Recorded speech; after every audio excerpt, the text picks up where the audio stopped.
ఇప్పుడే జీ5 app download చేయండి. చూడండి మీ ఫేవరెట్ టీవీ షోస్ ఎప్పుడైనా ఎక్కడైనా. ఏమంటే తిట్టమంటున్నావమ్మా, వాడేమంటున్నారు, నీవేం అర్థం చేసుకుంటున్నావు?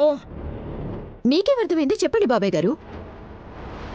ముక్కు మొహం తెలియని వారికి ఏ ఆపదొచ్చినా కాపాడ్డానికి పరిగెత్తుకుంటూ పోయే ఈవిడ గారు తోడబుట్టిందాన్ని నేను.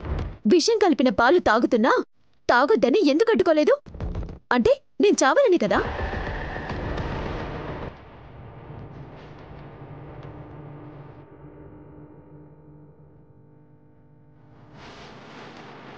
పాపం నయని విషం కలిపినట్టు గ్రహించలేదేమో. పాపమా?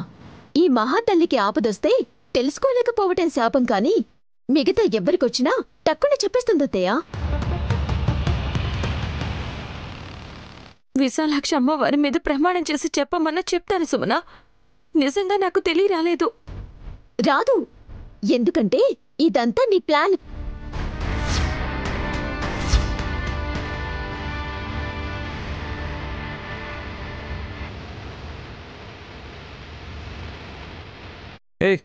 ఏం ప్లాన్?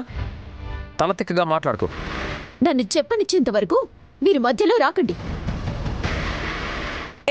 కొడతాడే విక్కీ. చంపడానికే రెడీ అయిన వాళ్ళు కొట్టించలేరా పిన్ని?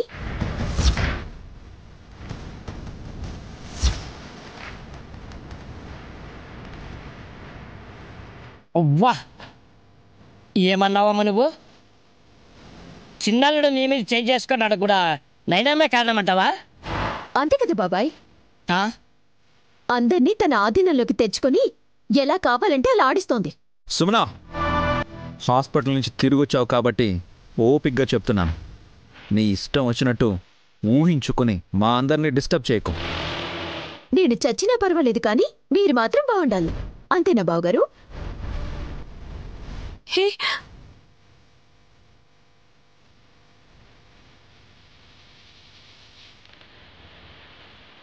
నీకెలా చెప్తే అర్థం అవుతుంది? నేనే నీకు చెప్తాను. ఆ పిల్లతో చెప్పిస్తాను. ఎక్కడుంది విశాలాక్షి? ఎక్కడా? లేదు. మాయమైందా? పారిపోయిందా? పంపించేశాను.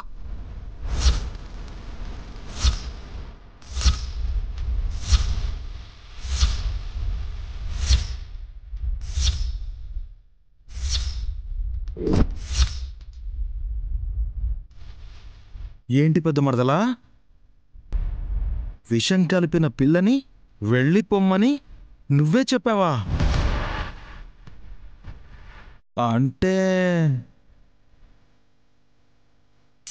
అంటే ఏముందిరా, దోషి దొరకకూడదని, సాక్ష్యాధారాలు అస్సలే ఉండకూడదని. అమ్మా, ఇలాగే అర్థం చేసుకుంటారు నాన్న జనం. జనం దాకా ఎందుకు? మనకే క్లారిటీగా అర్థమవుతుంది.